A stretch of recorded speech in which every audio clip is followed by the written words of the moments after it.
마가복음 2장 13절에서 17절 말씀 보겠습니다. 마가복음 2장 13절에서 17절 말씀입니다. 다 함께 자리에 일어나셔서 한 절씩 교독하겠습니다. 예수께서 다시 바닷가에 나가심에 큰 무리가 나왔거늘 예수께서 그들을 가르치시니라.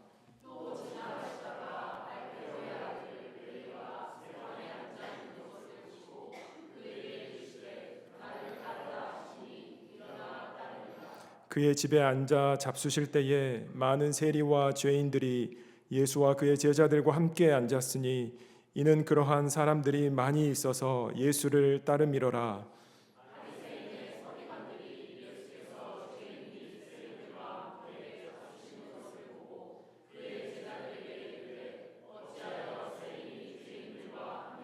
함께 읽겠습니다. 예수께서 들으시고 그들에게 이르시되 건강한 자에게는 의사가 쓸데없고 병든 자에게라야 쓸데있느니라.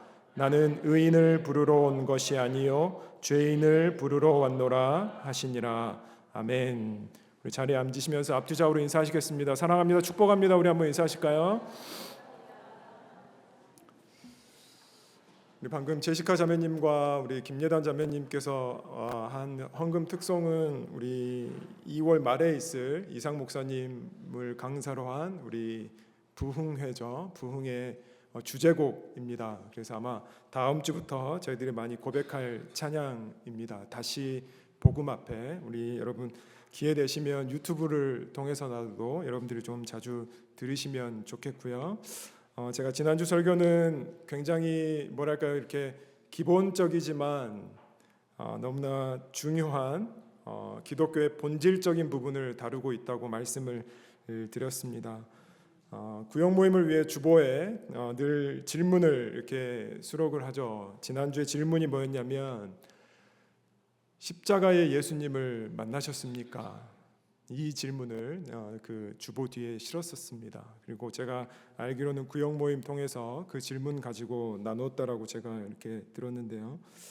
그런데 이제 이 질문은 그러니까 십자가의 예수님을 만나셨습니까? 라는 이 질문은 사실 어떤 질문이냐면 내가 언제 철저한 죄인임을 고백했고 내가 정말 언제 끔찍한 죄인이 되었음을 인정했느냐라는 질문이었습니다.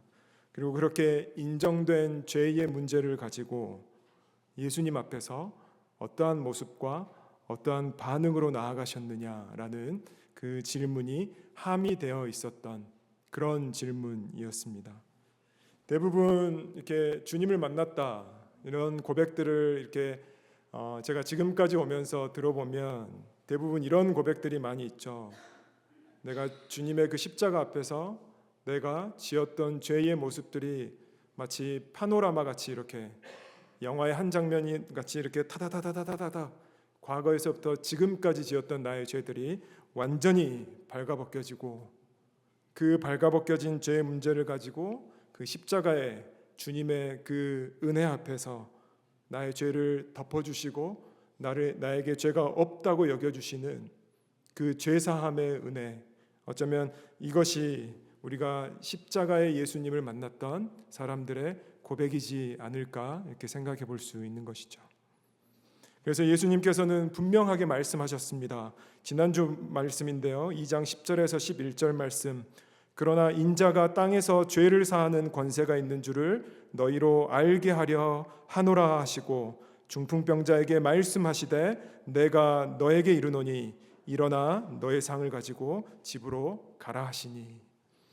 그래서 예수님께서는 우리가 주로 고백한 예수는 죄를 사하는 권세가 있음을 우리가 이 말씀을 통해서 확인하게 되는 것이죠.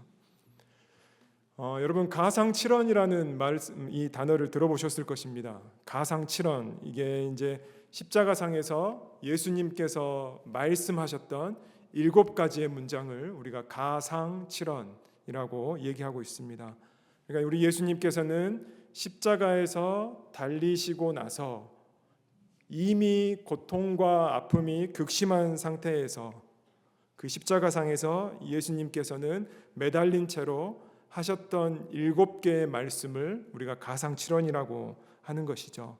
그래서 7가지의 그 말씀을 우리가 시간상으로 이렇게 봤을 때 예수님께서 그 가상칠언 중 가장 먼저 하신 말씀이 뭐냐면 그것이 누가복음 23장 33절과 34절에 있습니다. 이렇게 말씀합니다. 해골이라 하는 곳에 이르러 거기서 예수를 십자가에 못 박고 두 행악자도 그렇게 하니 하나는 우편에 하나는 좌편에 있더라. 34절 이에 예수께서 이르시되 아버지 저들을 사하여 주옵소서 자기들이 하는 것을 알지 못함이니이다 하시더라. 그들이 그의 옷을 나눠 제비 뽑을세. 예수님께서 십자가상에서 달리고 나서 가장 먼저 하신 말씀이 아버지여 저들의 죄를 사하여 주옵소서 기도하신 것입니다. 그래서 예수님의 목적은 죄 사함을 위해서 이 땅에 오셨고 중풍병자를 고치면서 내가 죄 사함의 권세가 있다라는 것을 말씀하신 주님은 그 험한 십자가의 고통에서 이렇게 말씀하시고 기도하신 가장 처음이 아버지 저들의 죄를 사하여 주옵소서 이렇게 하셨다는 것이죠. 따라서 십자가의 주님을 만나셨냐라는 이 질문은 내가 죄인임을 인정했느냐라는 질문이었고요. 그래서 이 세상은 두 부류의 사람이 있을 것 같습니다. 용서받은 죄인, 그리고 나머지 한 부류는 용서받지 못한 죄인 또는 용서를 거부한 죄인 이렇게 말씀할 수 있겠죠. 여러분 우리가 성경을 보시면 그러니까 어느 부분이든지 이렇게 될 것 같은데 당신은 하나님께 죄 사함을 받았습니까? 이 질문이 성경의 전반적인 영역에 묻어 있다라고 저희들이 볼 수 있습니다. 우리가 아무리 내 인생이나 이 사회에 대해서 그럴듯한 견해를 가지고 얘기하고 아무리 내가 이 대단한 이야기를 늘어놓는다 할지라도 당신은 죄사함을 하나님 앞에 죄사함을 받았습니까? 그렇습니다. 나는 죄사함을 받았습니다라고 대답하지 않는 이상은 우리가 이 성경에 대한 것도 그리고 우리가 기독교라는 것도 그리고 우리가 신앙이라는 것도 이것은 의미가 없지 않을까 이렇게 생각해 볼 수 있는 것이죠. 아무리 이 기독교에 대한 호기심이 많다고 할지라도 내가 제사함을 받지 못했다라고 내가 이렇게 계속 얘기가 되어지고 이렇게 고백이 되어진다면 우리가 예배도 기독교도 크리스천도 이 모든 게 다 어쩌면 사상 누각이 될 것이고요. 그래서 하나님을 떠난 죄인이 인간들의 유일한 소망이 된다면 이 죄사함을 받는 것이라고 말씀드릴 수 있습니다. 그래서 예수님께서 무엇 때문에 이 땅 가운데 오셨느냐? 바로 우리의 죄를 사하시기 위해서 오셨다는 것이죠. 지난주 설교에서 다뤘던 부분을 그래서 이렇게 기독교의 가장 기본적이고 본질적인 부분이라고 우리가 얘기를 할 수 있다면 저는 오늘 설교는 설교자로서 이렇게 좀 볼 수 있을 것 같습니다. 기독교가 기독교 되게 하는 본질 그 위에서 뭐랄까요? 너무나 눈부시게 아름다운 정말 형용할 수 없는 그 찬란한 아름다움, 숨이 막힐 것 같은 어떤 벅참과 경이로움, 이렇게 좀 정리할 수 있지 않을까 생각해 보게 됩니다. 오늘 본문의 내러티브는 이렇게 예수님의 사역의 어떤 절정, 중풍병자를 고치셨고, 그다음에 반대로 서기관들, 그러니까 당국의 종교 지도자들에게 이제 신성모독이라는 소리까지 들으면서 이제 본격적으로 갈등의 서막을 보여줬던 지난주의 말씀을 다음에 바로 소개되는 내러티브가 뭐냐면 바로 주님께서 레위를 부르시는 장면입니다. 자, 오늘 보면 두 구절 13절 14절 보시면 이렇게 말씀하고 있습니다. 예수께서 다시 바닷가에 나가심에 큰 무리가 나왔거늘 예수께서 그들을 가르치시니라. 또 지나가시다가 알페오의 아들 레위가 세관에 앉아 있는 것을 보시고 그에게 이르시되 나를 따르라 하시니 일어나 따르니라. 예수님께서 아마 지나시다가 이제 바닷가에서, 그러니까 갈릴리 호수죠, 한참을 그렇게 이제 가르치시다가 이제 다시 마을로 돌아가는 길이었을 것입니다. 근데 거기서 레위를 보신 것이죠. 레위가 세관에 앉아 있는 것을 보셨다라고 지금 마가의 내러티브가 얘기하고 있습니다.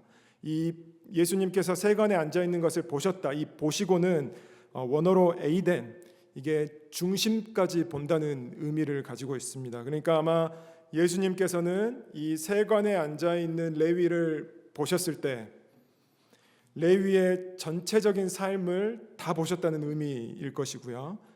이 레위가 어떻게 살아왔는지, 그리고 어떻게 여기까지 왔는지, 지금 어떤 상태인지, 왜 세관에 앉아 있는지, 그리고 지금 그가 이 세관에 앉아 있는다는 것이 그에게 어떤 의미인지를 예수님께서는 에이덴 보셨다라고 저희들이 볼 수 있고요.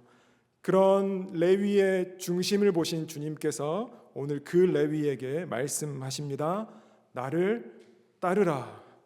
여기 따르라는 원어로 아콜루세이, 그냥 한번 와보라는 것이 아니고요, 제자로서 계속 따라오라는 이 부르심, 그리고 이 초청입니다. 그리고 이런 예수님의 부르심 앞에 세간에 앉아 있었던 레위가 일어나 따르니라.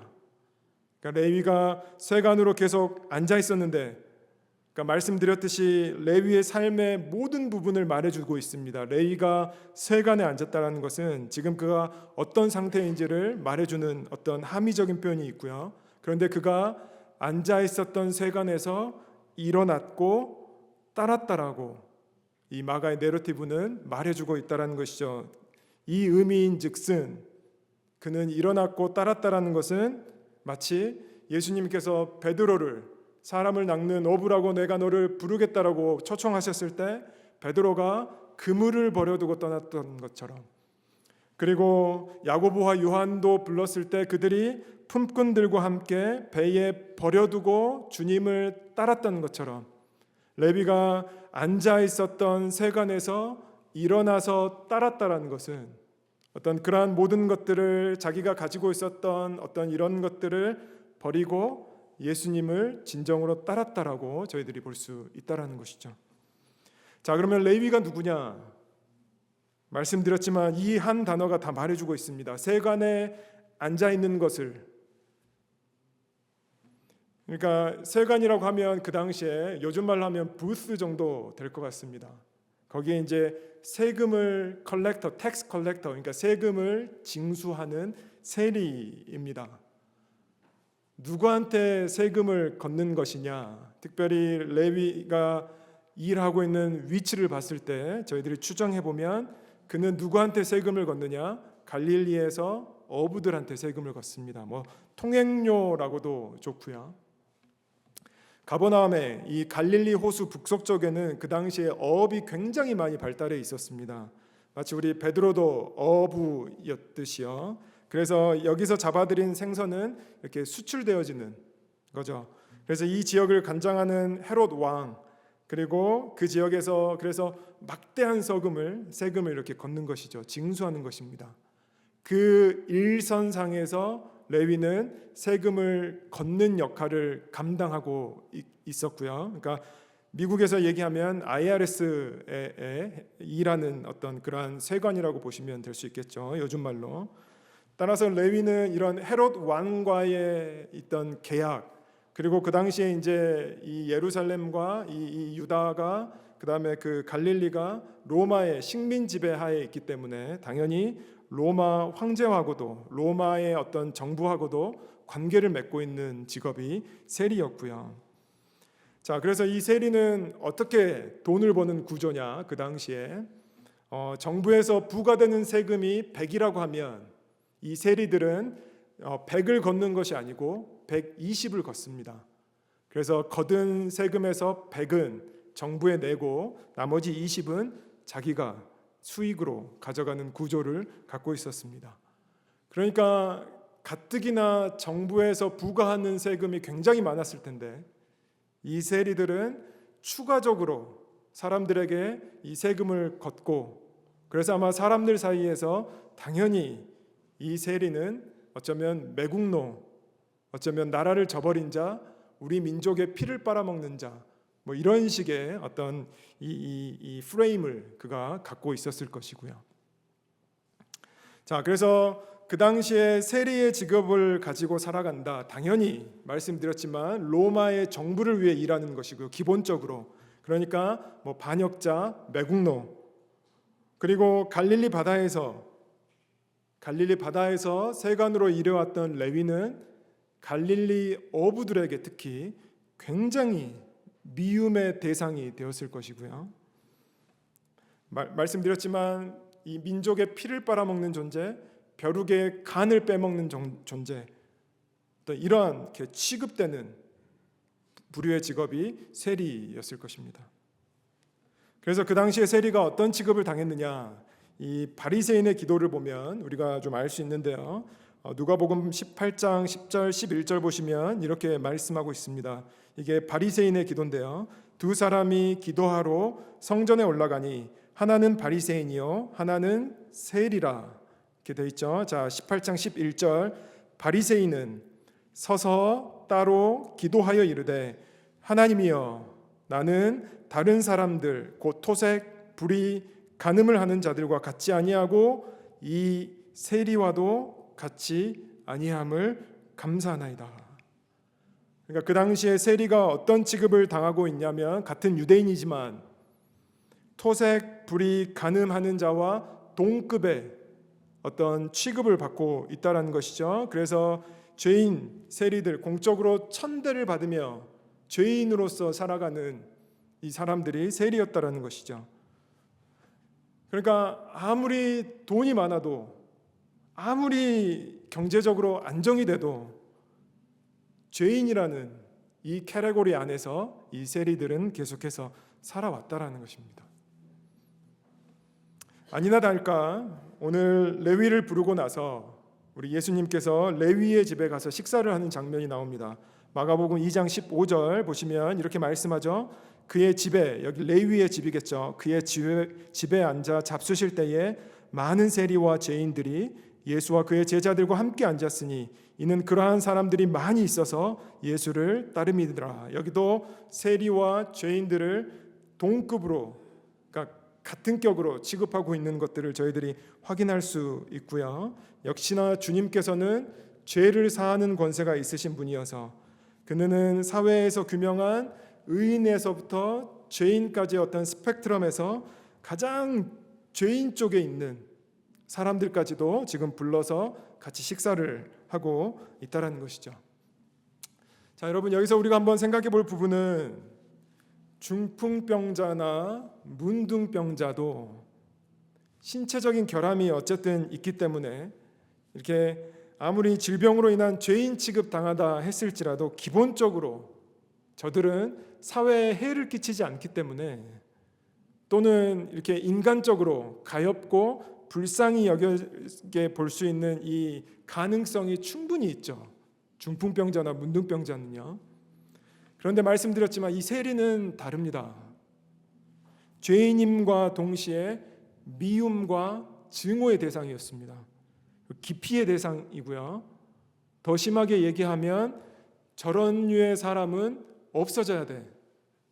그렇지만 유대인 사이에서 실질적으로 살인하는 것은 반드시 10계명에서 금하는 죄인이기 때문에 어쩌면 이렇게 제거는 하지 못한다 할지라도 결국에는 나의 경제적인 이익과 결부되어 있기 때문에 나의 피를 빨아먹고 있는 대상이기 때문에 이 세리는 어쩌면 중풍병자와, 우리가 기존에 봤었던 중풍병자와 어떤 문둥병자가 취급되는 죄인과는 다른 양상의 죄인으로 취급되었다라는 것이죠.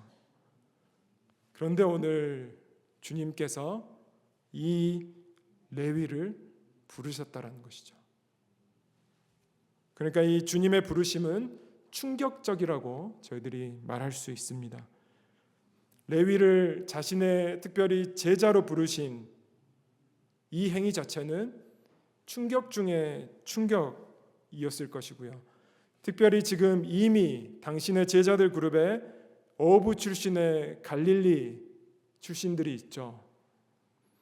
미움의 대상인 그를 당신의 제자 그룹에 포함시킨다는 것, 그러니까 우리 가히 충격적이죠.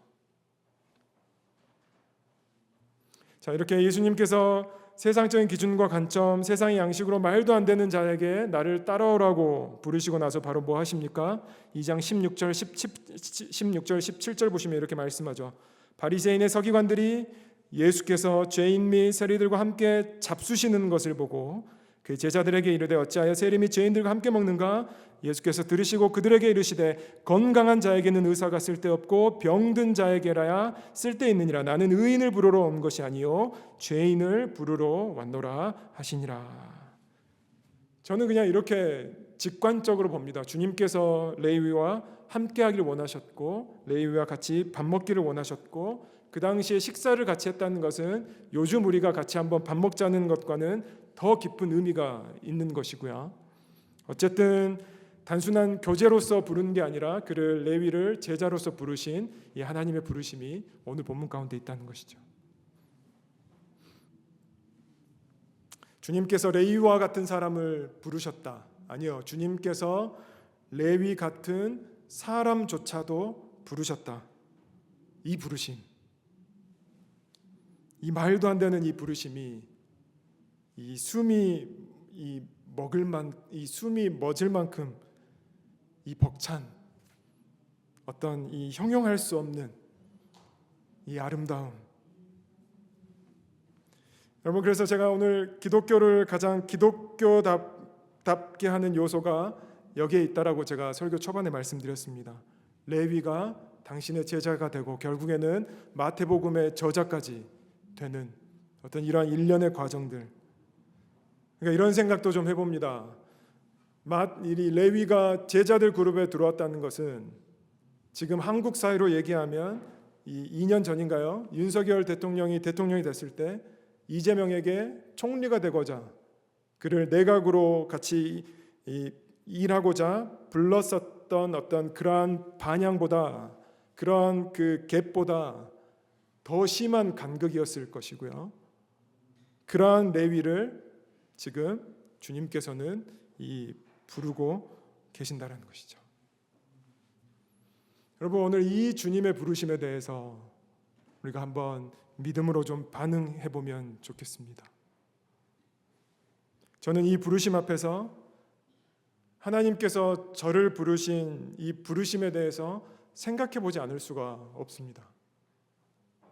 특별히 저같이 부족하고 미천한 저를 하나님의 말씀을 전하고 목회자로 부르시고, 여러분 다 아시지 않습니까? 제가 목회자로서 얼마나 부족함이 많고 미숙한 점이 많고 얼마나 실수를 많이 하고, 그럼에도 불구하고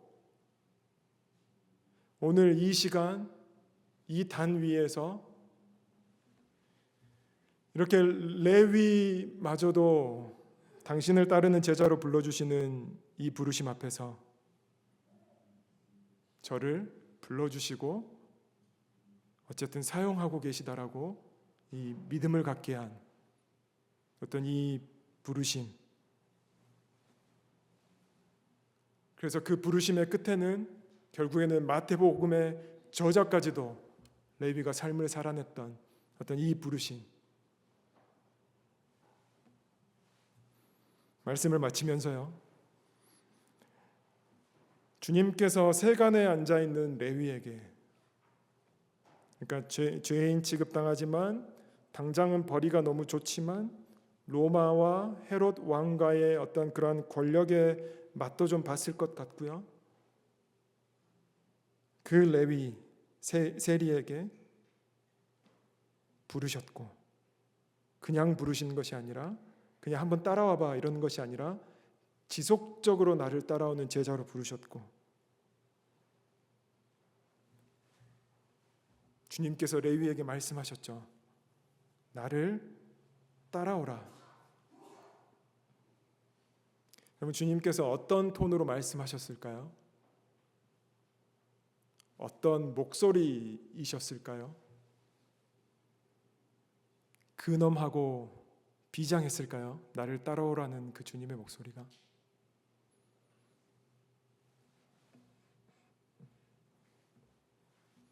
우리 아까 찬송가 고백,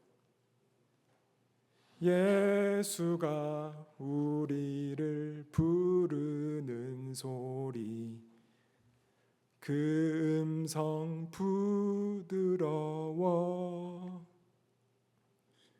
문 앞에 나와서 사면을 보며 우리를 기다리네. 오라 오라 방황치 말고 오라. 죄 있는 자들아 이리로 오라. 주 예수 앞에 오라. 여러분, 이 예수님께서 오늘 우리를 부르고 계신다라는 것이죠. 세관에만 앉아 있었던, 그리고 그것이 내 삶의 보장이 되었고 내 삶의 어쩌면 끝이라고 했었던 그 레위에게 오늘 주님께서는 부르셨고, 그 레위를 부르셨던 주님께서 오늘 우리 가운데에 동일하게 부르고 계시다라고 믿습니다. 우리 한번 다 같이 일어나 따르는 믿음을 가지고 반응하며 나가지 않으시겠습니까? 우리 함께 찬양하면 좋겠습니다. 여러분, 레위가 마태로 이름을 바꾸고요, 마태복음의 저자가 됐습니다. 그가 부스에, 세관의 부스에 앉아 있었을 때 예수님의 제자가 되는 삶을, 그가 그래서 마태복음까지 쓰게 되는 그러한 삶을 그가 상상이나 했을까요? 그가 주님께서 그를 처음으로 부르실 때. 지금 고백한 이 찬양의 후렴구 가사가 이렇게 생각합니다. 날 부르신 뜻 내 생각보다 크고 날 향한 계획 나의 지혜로 측량 못하나 가장 좋은 길로 가장 완전한 길로 오늘도 날 이끄신 믿네. 이렇게 고백한 찬양입니다. 우리 한번 그 부르심에 믿음으로 화답하며 함께 고백하며 나아가겠습니다. 하나님의 부르심에는 하나님의 부르심 후회하심이 없네. 후회하심이 없네. 내가 이 자리에 선 것도 이 자리에 선 주의 부르심이라. 주의 부르심이라. 하나님의 부르심에는 하나님의 부르심 결코 실수가 없네. 결코 실수가 없네. 나를 부르신 하나님의 신실하심을 믿네. 하나님의 신실하심을 우리 처음부터 한 번 더 고백합니다. 하나님의 부르심에는 하나님의 부르심 후회하심이 없네. 후회하심이 내가 이 자리에 선 것도 내가 이 자리에 선 주의 것도 부르심이라. 주의 부르심이라. 하나님의 부르심에는 하나님의 부르심 결코 실수가 없네. 결코 실수가 없네. 나를 부르신 하나님의 나를 부르신 신실하심을 믿네. 신실하심을 믿네. 날 부르신 뜻 날 부르신 내 생각보다 크고 내 생각보다 날 향한 계획 날 향한 나의 지혜로 측량 못하나 나의 지혜로 측량 못하나 가장 좋은 길로 가장 좋은 가장 완전한 길로 가장 완전한 오늘도 날 이끄신 믿네. 길로 날 이끄신 2절 고백합니다.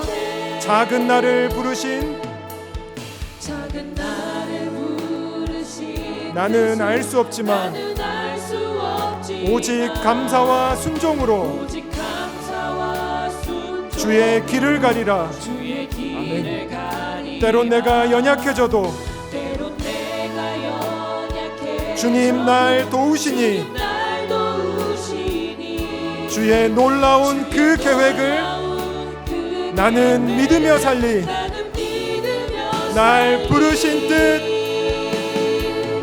날 부르신 뜻 내 생각보다 크고 날 향한 계획 나의 지혜로 증량 못하나 가장 좋은 길로 가장 완전한 길로 오늘도 우리 한 번 더 고백합니다. 날 부르신 뜻, 날 부르신 뜻내 생각보다 날 향한 계획 날 향한 나의 지혜로 측량 못하나 나의 지혜로 증량 가장 좋은 길로 가장 완전한 길로 가장 완전한 오늘도 날 이끄신 믿네. 우리의 부르심을 생각하며 한 번 더 고백합니다. 날 부르신 뜻, 날 부르신 뜻 내 생각보다 크고 날 향한 계획 나의 지혜로 측량 못하나 가장 좋은 길로 가장 완전한 길로 오늘 오신 신이구나. 나의 길 오직 그가 하시나니 나의 길 오직 그가 하시나니 나를 단련하신 후에 내가 정금같이 나오. 우리 한 번 더 고백합니다. 나의 길 오직 그가 하시나니 나의 길 오직 그가 하시나니 나를 단련하신 후에 내가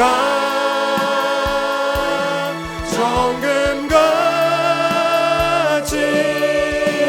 우리 이 시간 한번 기도하며 나아갈 때에 아버지 하나님, 레위조차도 부르신 하나님의 부르심이 오늘 이 자리 가운데에 있어서 저희들 다시 한번 믿음으로 반응하며 나아가기를 원합니다. 아버지 하나님, 나의 길을 단련하셔서 아버지 내가 정금같이 나오겠다라는 이 믿음의 고백과 같이 주님의 그 부르심 앞에 믿음으로 반응하며 나아가는 우리의 삶 가운데에 우리가 측량 못하고 우리의 계획보다도 더 뛰어넘게 역사하시는 하나님의 살아계심과 하나님의 은혜를 경험하며 나아갈 수 있는 나의 삶이 되게 해달라고 우리 시간 함께 기도하며 나아가겠습니다. 기도합니다. 아버지 하나님, 나의 부르신 뜻이 주님께 있고 아버지 하나님, 내 생각보다 크고 나를 향한 계획이 아버지 하나님, 나의 연약한 보잘것없는 지혜로는 측량하지 못하는 나의 그 부르심이 나에게 있음을 고백합니다. 아버지 하나님, 그 레위조차도 아버지 하나님, 그 레위조차도 부르셨던 예수 그리스도의 초청과 부르심이 우리 가운데 있다면 주님, 저희들 오늘 우리를 불러주시는 아버지 하나님, 우리를 불러주시는 하나님의 예수님의 그 초청 앞에 우리가 믿음으로 반응하며 나아가길 원합니다. 아버지 하나님, 그 부르심의 음성은 부드럽고 아버지 하나님 따뜻합니다. 아버지 하나님, 우리가 사면을 둘러보며 주님 앞에 다시 한번 우리를 기다리고 계시는 그 하나님의 사랑 앞에 아버지 하나님, 오늘 우리 가운데 말씀하신 아버지 하나님, 다시 한번 그 주님의 부르심 앞에 저희들이 계속해서 믿음으로 반응하며 나아갈 수 있도록 주님 함께하여 주시옵소서. 하나님, 주님의 그 부르심의 길이 인간적인 재단으로는, 인간적인 생각으로는 아버지 하나님 그것이 손해보는 것 같고, 그것이 아버지 하나님 비합리적인 것 같고, 그것이 비이성적인 것 같다 할지라도 주님, 믿음의 눈으로 오늘도 그 십자가에서 보혈의 피를 흘리시며 우리 가운데에 아버지여 저희들의 죄를 사하여 주시옵소서라고 기도하셨던 예수 그리스도의 초청 앞에 아버지 하나님, 저희들 믿음으로 반응하며 나아가길 원합니다. 주님 붙잡아 주시고 함께하여 주시옵소서. 우리 한 번 더 찬양합니다. 나의 길 오직 그가 하시나니 나의 길